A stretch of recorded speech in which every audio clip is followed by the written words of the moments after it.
Assalamualaikum warahmatullahi wabarakatuh. Sobahul khair. Kaifa halukum? Semoga kalian dalam keadaan sehat walafiat ya. Amin ya robbal alamin. Baik, pada hari ini kita akan belajar subtema 3 tentang energi alternatif. Nah, sebelum memulai pembelajaran, marilah kita membaca basmalah. Bismillahirrahmanirrahim. Energi alternatif. Apa sih energi alternatif itu? Energi alternatif adalah sumber energi yang tidak akan habis karena dapat terus diperbaharui.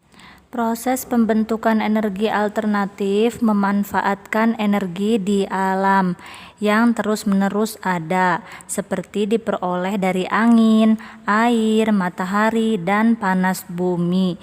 Nah, itu adalah energi alternatif ya, yang tidak akan habis karena dapat terus diperbaharui dari alam.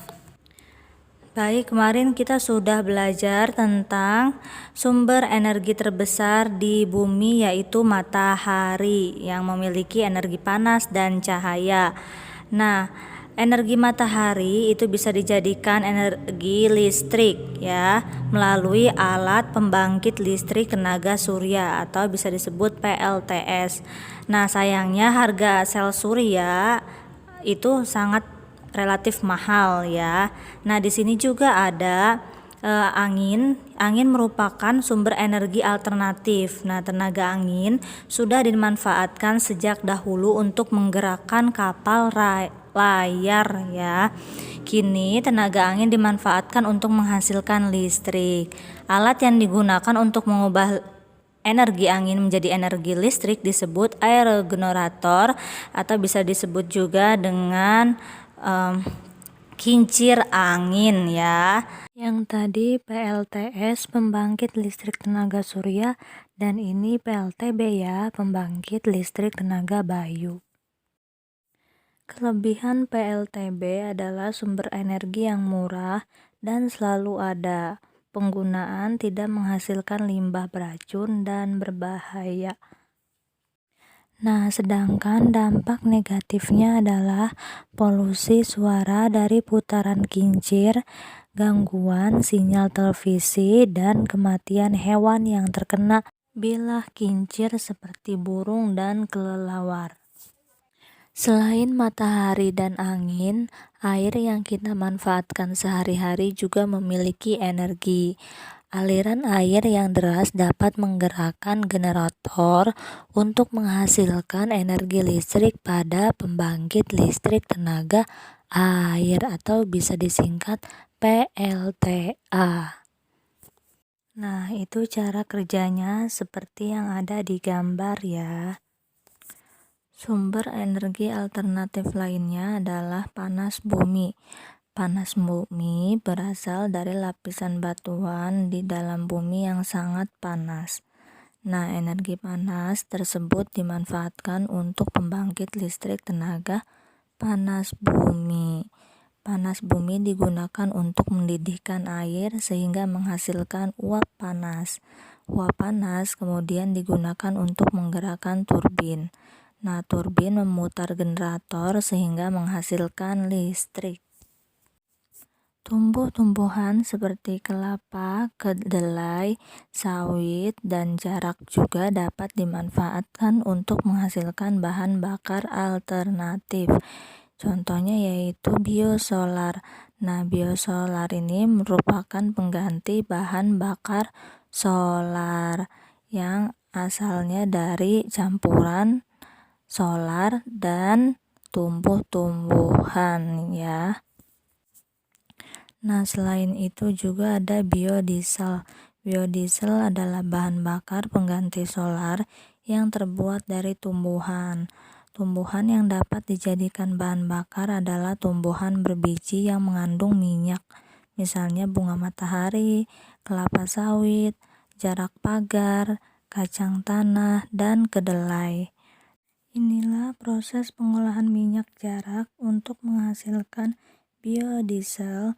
Dilakukan dengan menggiling dan memeras biji jarak kering untuk menghasilkan minyak jarak kasar.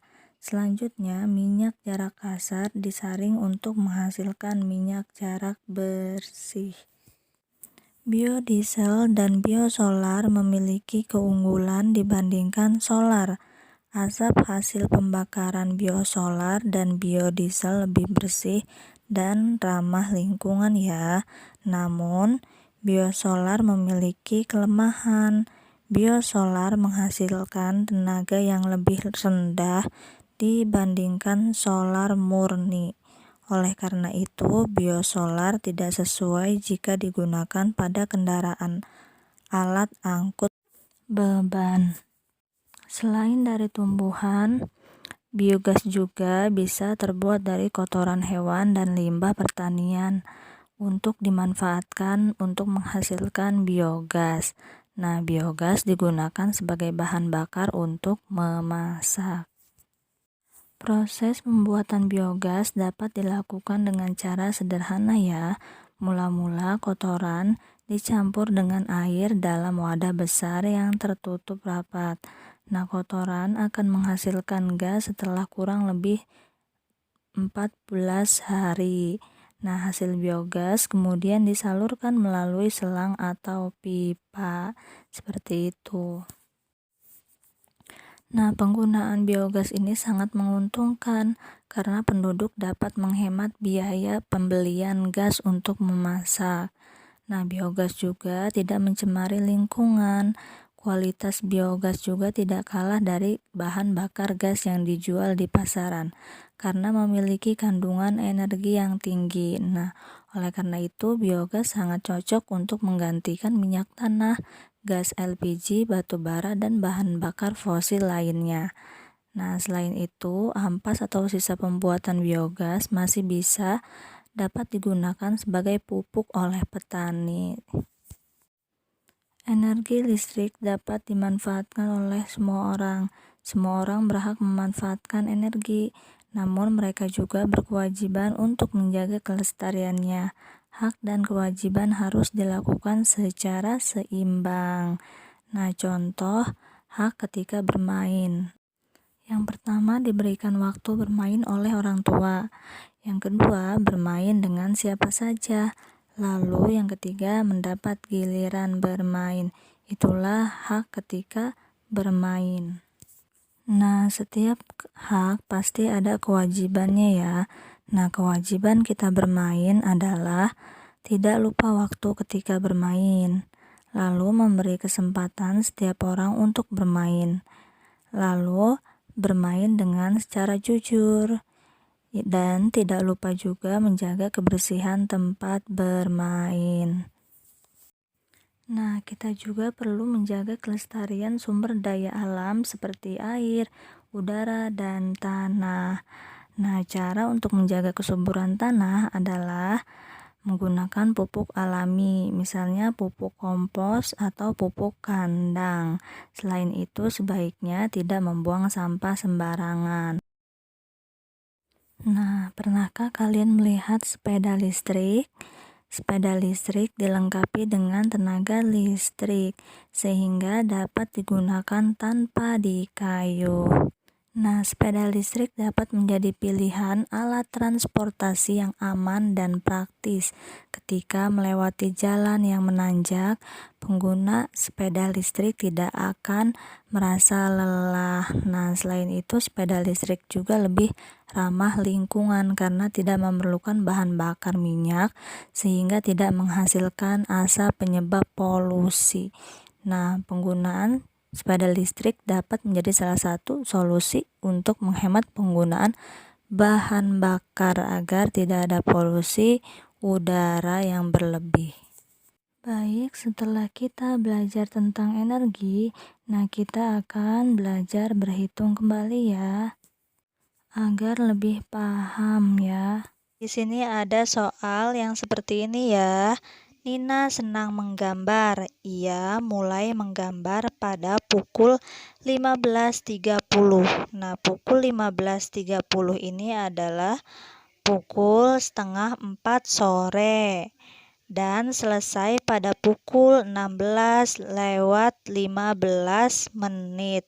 Nah, pukul 16:15 menit ini pukul 4 sore lewat 15 menit. Nah, yang ditanyakan berapa menit Nina menggambar. Nah, kalian bisa lihat jam ini ya. Nah, ini jam ini. Mulai Nina menggambar pukul 3:30 atau 15:30. 3:30 itu pukul sore ya. Sore. Nah, jarum panjangnya ini ke tengah-tengah 4 dan jarum panjangnya ke 6 ya.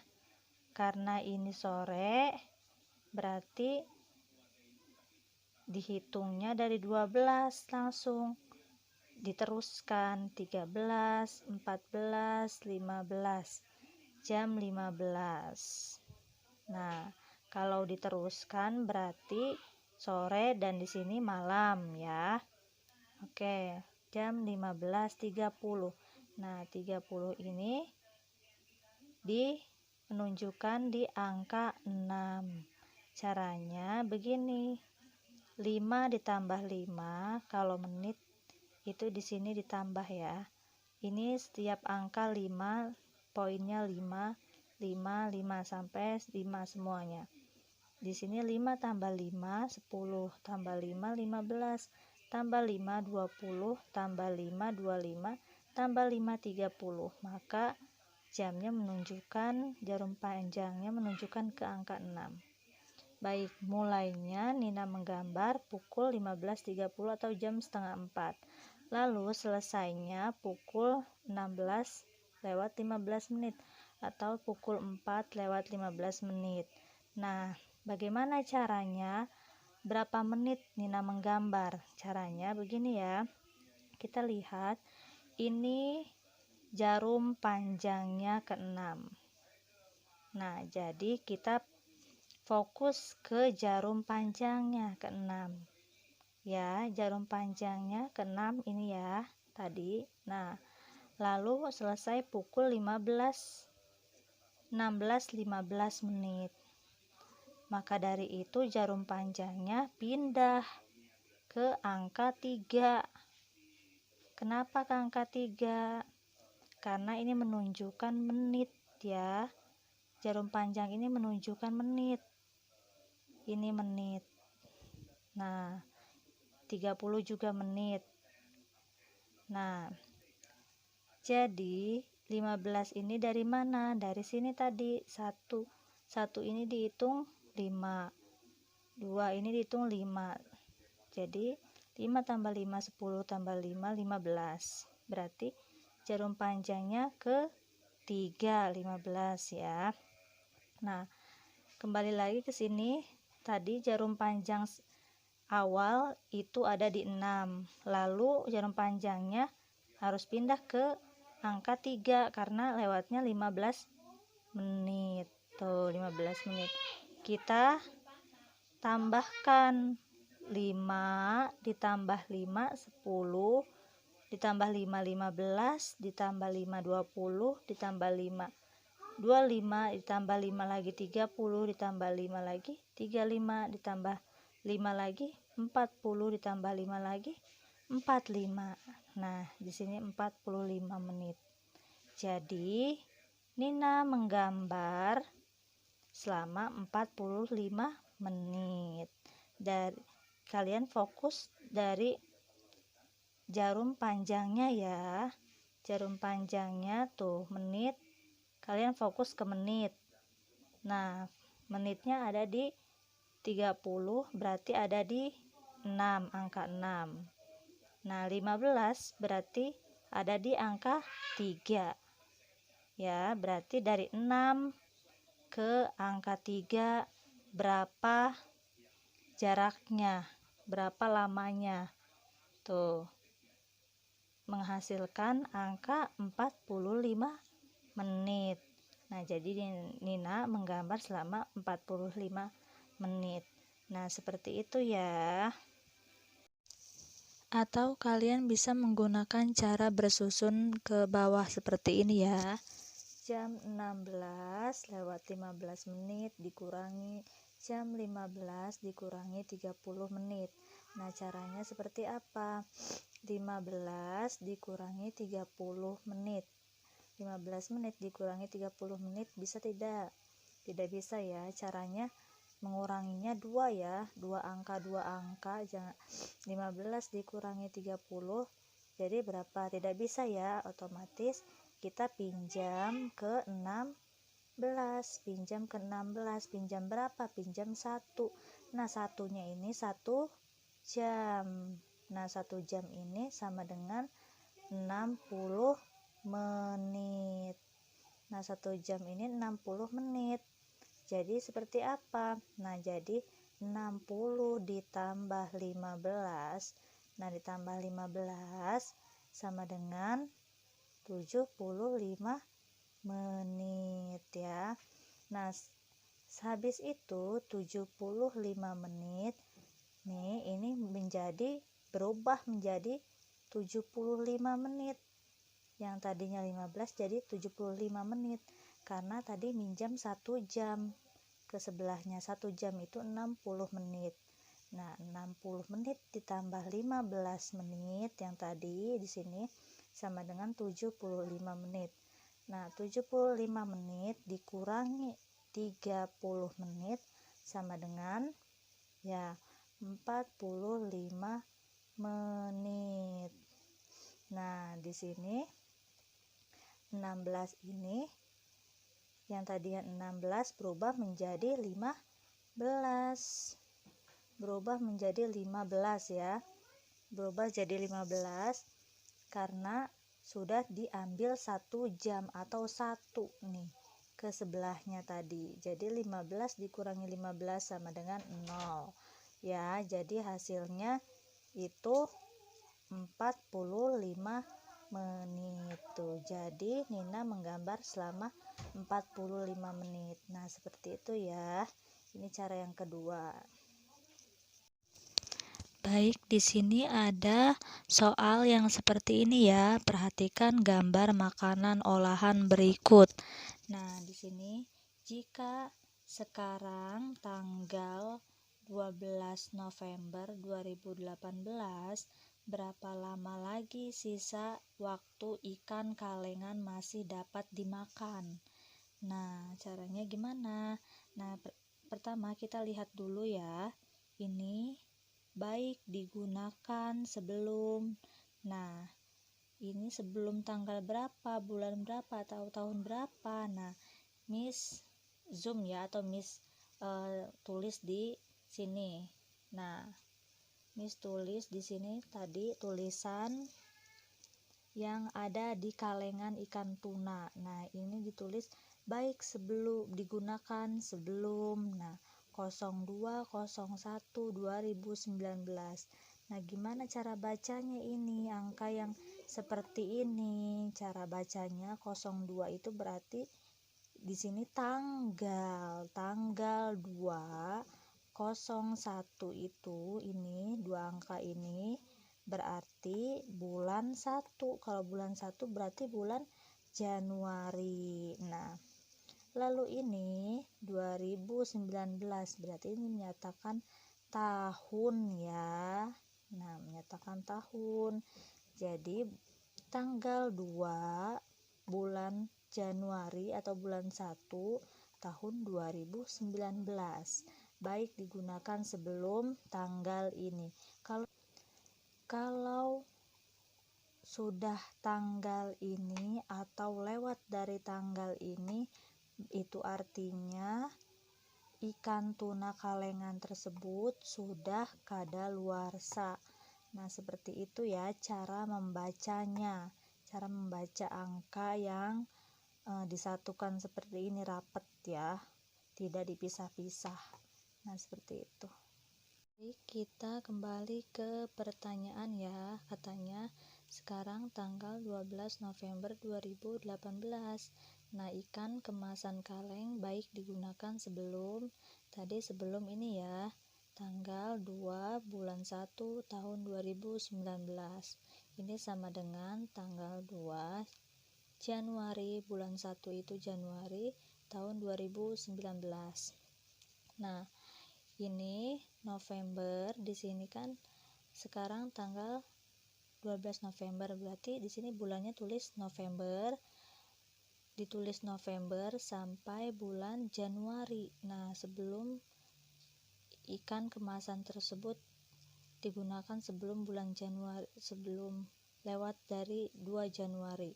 Nah, berarti kita tulis bulan November sampai bulan Januari. Nah, di sini tentunya harus melewati bulan Desember. Ini juga bulan Desember dihitung ya. Bulan Desember ini dihitung. Jadi begini, November terdiri dari atas 30 hari. Nah, bulan November tersisa 30 hari dikurangi 12. 12 ini dari tanggal 12 November, tanggal sekarang. Jika sekarang, nah tanggal segini 12 November 2018. Nah, ini tanggal 12. Jadi 30 hari dikurangi tanggal 12 sama dengan 18. Nah, lalu Desember terdiri dari atas 31 hari. Lalu Januari. Nah, Januari itu katanya tanggal 2 kadaluarsanya, otomatis tersisa 1 hari sebelum tanggal 2 Januari ya, sisa 1 hari sebelum tanggal Januari. Nah, lalu gimana caranya? Sisa waktu konsumsi untuk ikan kalengan berarti 18 ditambah 31 hari ditambah 1 hari. Nah, 1 harinya ini dari sini ya, dari 2 Januari ya. 2 Januari itu tersisa 1 hari sebelum tanggal 2 Januari. Nah, tanggal 2 Januari ini udah termasuk waktu kadaluarsa. Nah, jadi 18 ditambah 31 ditambah 1 sama dengan 50 hari ya. Jadi gimana? Jadi ikan kemasan, jadi sisa waktu ikan kalengan masih dapat dimakan itu berapa lama lagi? Jadi tinggal 50 hari lagi sisa waktunya dari bulan November, 12 November 2018 ke tanggal 2 bulan 1 tahun 2019. Jadi sisanya tinggal 50 hari lagi. Nah, seperti itu ya. Nah, di sini kita ada soal lagi tentang jam ya. Ayah selesai mengisi bahan bakar mobil di sebuah SPBU pada pukul 10.35 menit. Nah, ayah kemudian melanjutkan perjalanan sehingga mengemudikan mobil selama 2 jam 45 menit. Ayah pun tiba di tujuan. Nah, yang ditanyakan adalah pukul berapa ayah tiba di tujuan. Nah, caranya seperti ini ya. Pukul 10 lebih 35 menit ditambah 2 jam lewat 45 menit. Nah, 35 ditambah 45 sama dengan 80 ya. 80. Nah, 10 ditambah 2 sama dengan 12. Nah, titik 12.80 menit. Nah, jadi seperti ini, karena 80 itu lebih dari 60 maka harus dipisahkan. Nah, ingat ya, 1 jam itu 60 menit. Jadi kalau 80 berarti 80 dikurangi 60 menit. Nah, berapa? 80 dikurangi 60 menit sama dengan 20 menit.